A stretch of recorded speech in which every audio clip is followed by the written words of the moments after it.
Order! Order! You are an incorrigible delinquent at times. Behave yourself, man!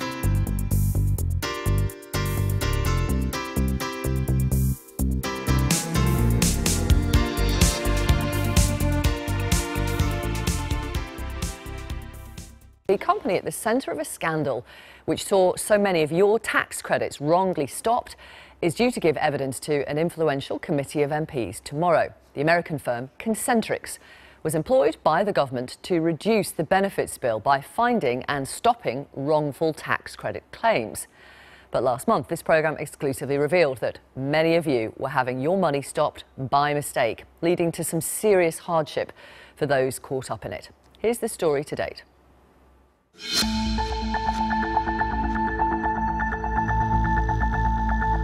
This programme has exclusively learned that a 19-year-old mum had her child tax credits stopped by a private firm used by HMRC after they said she was married to a dead 74-year-old man she'd never met. She's one of hundreds of people complaining they've been incorrectly punished by the American firm Concentrix, which is employed by HMRC to cut tax credit fraud and overpayment. I've lost £64 each week, and that normally obviously goes on my son. It normally goes nappies, wipes, food, gas and electric and whatever else he may need. It's soul destroying. They've absolutely, unfairly stopped people's benefits on a really quite incredible scale. And there are many more where those came from. As you'd expect, we asked the private American firm Concentrix for an interview. They said no. Instead, they told us, we recognise that individual tax credit claims can be difficult for all concerned. We adopt a rigorous process at every stage to ensure we manage this responsibly in full accordance with guidance set by HMRC. I've done nothing wrong and they know that, but I'm just not getting my money through. My tax credit was cut at the beginning of August. I didn't know why, and I had a phone call with them, and it took me 3 to 5 hours a day for a week to actually get hold of them. I lost my child tax credits and working tax credits, which is the bulk of what I get each month. And how much are you down by as a result of what you say are their mistakes? A little over £600. A month? Yeah. I've had no money for 2 weeks now. I've had to go to a food bank. It's just hard. Because of this, my housing benefit could be stopped as well, which means that my tenancy could be affected. Hours after we exclusively revealed on this programme yesterday that a US firm was accused by hundreds of you of wrongly stopping your tax credits, Her Majesty's Revenue and Customs announced they would not be renewing its contract when it runs out next year. HMRC has acted pretty decisively in this, and clearly anyone who is dealing with people who are claiming benefits needs to be sensitive to their needs as well as obviously enforcing the rules. Why does it take the BBC's programme 2 days running to bring ministers to this dispatch box? On Monday, a member of my staff was given the runaround between HLC and Concentrix. And yesterday in Parliament, the issue prompted an urgent question in the Commons. Let's talk to our reporter Peter Whittlesey. What is the latest, Peter? Well, the latest from HMRC is today they are getting executives from Concentrix in, and they'll be talking to them about the issues that they need to address because they're not renewing the contract. Many MPs have talked about the problems that their constituents had had. They also said that this programme had highlighted what a big issue it was and how the mistakes were affecting hundreds of people. Sources close to this have told me that just before we did our report, our exclusive report, HMRC and Concentrix were close to agreeing a new deal. Concentrix was only told an hour before HMRC told the press that their contract wasn't being renewed, and that's why some staff in Belfast heard that potentially their jobs could be at risk through tweets from the BBC rather than from Concentrix themselves. People crying down the phone, saying that they're down to the last nappy, last bag of wipes, have no food in the fridge to feed their kids. We were dealing with people claiming that they were going to commit suicide.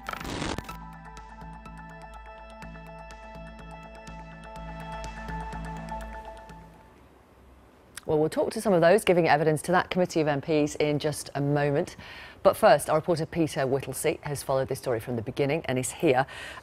We've still not heard anything from anyone at Concentrix officially, still saying no to our interviews. Is that about to change, though? Well, they have refused for a month, we've been asking them, but that is going to change because they can't refuse MPs. And the influential Work and Pensions Select Committee has said they want to speak to Concentrix and they also want to speak to HMRC. That's because Craig McKinley, a Conservative MP, came on this show. He promised he would do something, try and get to the bottom of what happened. He wrote to the chair of that committee, and this has happened. These people have been called in front of the committee. Now, this committee is the committee that gave Sir Philip Green a real grilling over the collapse of BHS. Now, sources close to the committee say they're going to do exactly the same. They say they're going to give the Philip Green treatment to the Concentrix boss, Philip Cassidy, when he appears before them tomorrow. They also want to know what was happening at that call centre, because you heard in that film that people said that they were in desperately pressurised situations and that they were having to take suicide callers on the phone, and they hadn't had the training for that. And the committee, sources close to the committee, say they want to know whether that is true and what training staff actually had. When HMRC announced that they would not be renewing Concentrix's contract, it was said, they told us, efforts are being made to fast-track those people who've wrongly had their tax credits stopped so that they will be reimbursed ASAP. Has that happened? Well, there are appeals which they call mandatory reassessments. Now, the HMRC took those immediately, over thousands of them, and they said that they would process them as quickly as possible. And they had this idea of once the paperwork was handed in and it was scanned, it would take 4 days. Now, the problem is taking that paperwork, scanning it, getting it on the computer system has taken longer than people expected. Also, there have been problems because people sent their original paperwork to Concentrix and then they didn't have the right paperwork to send to HMRC, so they had to get duplicates, which has then led to yet more delays. So when people thought that they could get their benefits reinstated within 4 days, it's still taken weeks, and there are many people out there on the Concentrix Mums website that thought that they would get it in 4 days, but still weeks on, they still haven't had their benefits backdated or paid. That's no good. Is anyone else looking into what went wrong with Concentrix and HMRC? Well, after refusing to do any interviews, they're going to have to face another select committee. Normally, HMRC appears before the Public Accounts Committee. They look into seeing whether government contracts are value for money. Now, 2 members of that committee have told me that the Chief Executive of HMRC will appear before them on the 26th of October, and they will ask questions of the Chief Executive of HMRC. What went wrong? Was this contract value for money? And we'll give them another grilling on the 26th of October. And of course, we should say, of course, as we always do, we asked to speak to HMRC and Concentrix, and we have now been asking them for weeks and weeks, and they keep saying no, which is fine. There is no law to say they have to come on this programme. It just, it might be good for them to talk to the people that they've placed in such hardship. Thank you very much, Peter. Let's talk to 3 of the people who wrongly had their tax credits stopped after that Concentrix review. They're all going to be giving evidence to the Work and Pensions Committee tomorrow. Marie Crowley is in Nottingham.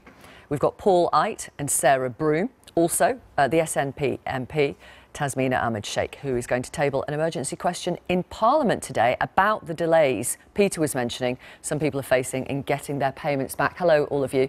Thank you very much for talking to us. Marie, let's start with you. Your tax credits were stopped because Concentrix thought you weren't a single mum. They've now been reinstated. How much are they paying you back a week? They are paying not enough, a reduced amount of money compared to what my previous claim was.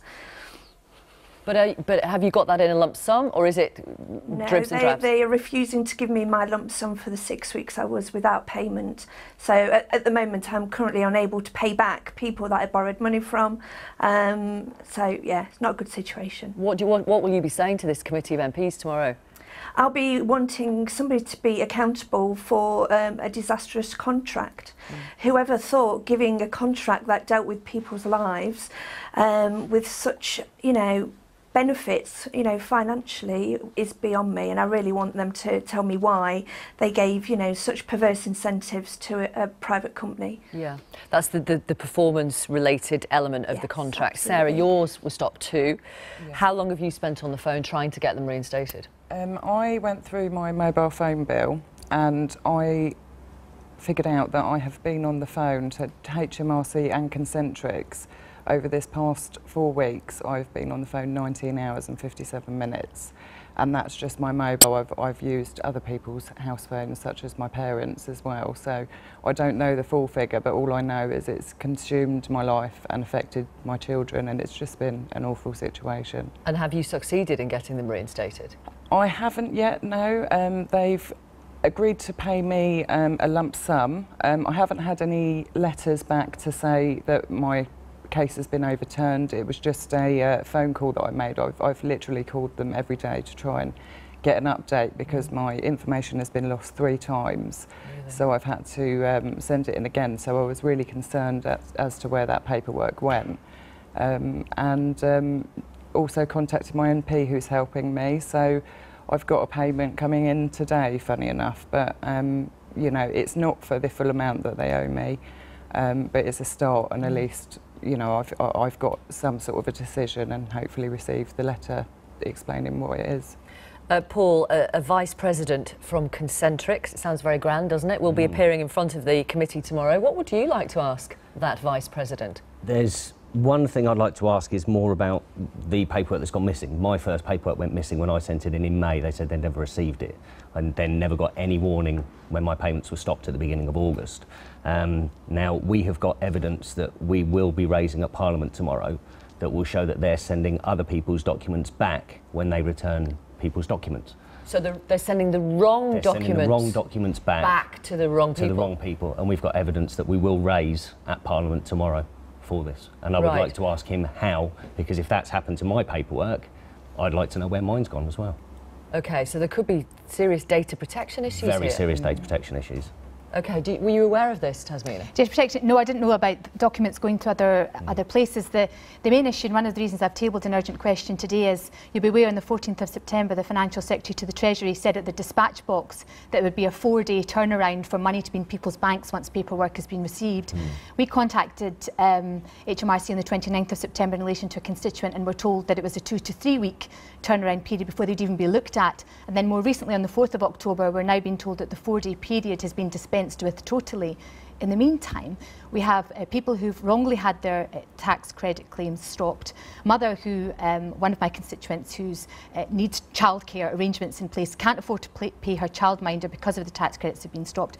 Therefore can't now go to work, has had to resign from employment, can't get any other benefits because of that, and now she has nothing. Someone else, one of my other constituents, signed themselves out of hospital with a suspected heart attack because she had to deal with this issue. Another one can't send her children to school because she can't afford lunch money. At the end of the day, you know, people want to know what the situation is, what's happening. These are all victims of other people's mistakes and mess, and they are suffering. They are contacting Victoria, our offices, at their wits' end. It can't get any worse for them. There's been a payment offer of £100 that my constituents have told me about from HMRC. There's no clarity around that payment. It's an interim payment. Some of my constituents aren't taking it because it seems to be being termed as a loan, and nobody wants to be owing any money back to HMRC. So I'm hoping that the committee will be asking questions tomorrow of Concentrix as to what has gone so horribly wrong. How can we make sure this never ever happens again and we put the people of our country in such dire straits? And also, as has already been mentioned on your programme, what support and training has been given to the people who are at the other end of these phone calls of people who are in desperate circumstances. HMRC have told us this: we have prioritised outstanding cases and dealt with the majority of them. We'll continue to do this with the remainder of the cases as quickly as possible while providing the best possible customer service. Quickly as possible means nothing to anyone who needs to know how they're going to feed their children today. That's simply not good enough. At the dispatch box, Financial Secretary to the Treasury said 4-day turnaround for money to be in people's banks, and I want to know why that is not happening.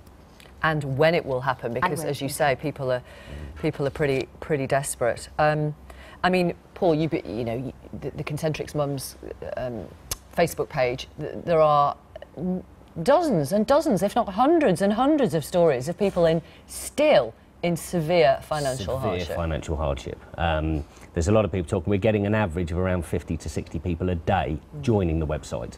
At last count, when I checked it, there was 11,474 people active or still members of that page, and there's people still asking questions. The HMRC app updates and they're saying, what does it mean? It says null against my payments, or there's no backdated payment, etc. There's nothing listed for what's going on, and there's hundreds, thousands of people that still have got questions, and they still need to know, like you rightly said, they still need to know when they're getting any money. And it's just a shocking situation. How have you managed to get by then? I'm very lucky because I have my mum and dad who you know, support me with everything I do, and if I didn't have them, I don't know what I would have done, to be honest. I'm now 6 weeks without payments. I'm a disabled single mum. I used to have a great job and would love to go back to work, but my health just doesn't allow it. Now, I've had to cancel support at home because I've had to use my personal independent payment money to get food shopping. For 3 weeks I didn't have any money at all, so I had to borrow money off of my parents, and it's just been a real awful situation. And the worst thing about this all is it's not only us parents that are suffering, it's our children, because my children, I've got, you know, a difference in behaviour with my 4-year-old little boy, because mummy's on the phone all the time, mummy's in tears, mummy's so up and down that, you know, it's affecting the children massively, and that's what's most soul destroying for me, definitely. Okay, thank you very much for talking to us. Thanks, Sarah. Thanks, Paul. Marie, thanks very much for coming on the programme, and Tasmina Amachek, thank you very much for your time again. Obviously, it goes without saying, we'll continue to follow this story, and do keep giving us your feedback when the money starts to come back to you, because you were instrumental in helping us get the information out there in the first place, so thank you.